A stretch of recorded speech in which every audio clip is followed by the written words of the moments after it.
ರಾಜ್ಯದಲ್ಲಿ ಖಾಲಿ ಇರುವ ಹುದ್ದೆಗಳನ್ನು ಭರ್ತಿ ಮಾಡಬೇಕು ಹಾಗೂ ಕೆಪಿಎಸ್ಸಿ ಅಕ್ರಮದ ವಿರುದ್ಧ ಕ್ರಮ ಕೈಗೊಳ್ಳಬೇಕು ಎಂದು ಆಗ್ರಹಿಸಿ ಧಾರವಾಡದಲ್ಲಿ ಆಕ್ಸಾ ವಿದ್ಯಾರ್ಥಿ ಸಂಘಟನೆ ಹೋರಾಟಕ್ಕೆ ಮುಂದಾಗಿದೆ.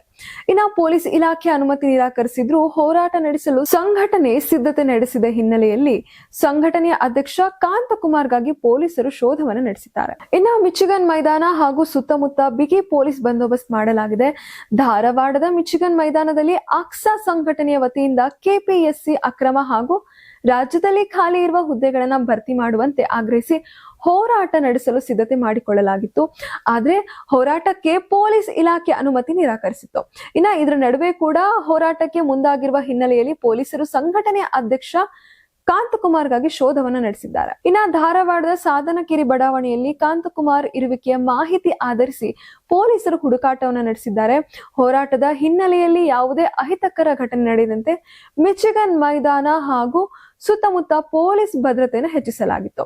ಸ್ಥಳಕ್ಕೆ ಹುಬ್ಬಳ್ಳಿ ಧಾರವಾಡ ಪೊಲೀಸ್ ಆಯುಕ್ತ ಎನ್ ಶಶಿಕುಮಾರ್ ಭೇಟಿ ನೀಡಿ ಪರಿಸ್ಥಿತಿಯನ್ನು ಪರಿಶೀಲಿಸಿದ್ರು.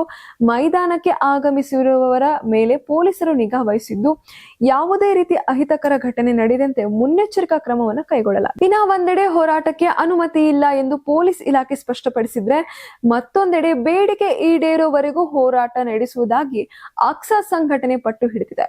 ಹೀಗಾಗಿ ಧಾರವಾಡದ ಮಿಚಿಗನ್ ಮೈದಾನ ಸುತ್ತಮುತ್ತ ಇದೀಗ ಪೊಲೀಸ್ ಕಟ್ಟೆಚ್ಚರ ಮುಂದುವರೆದಿದೆ.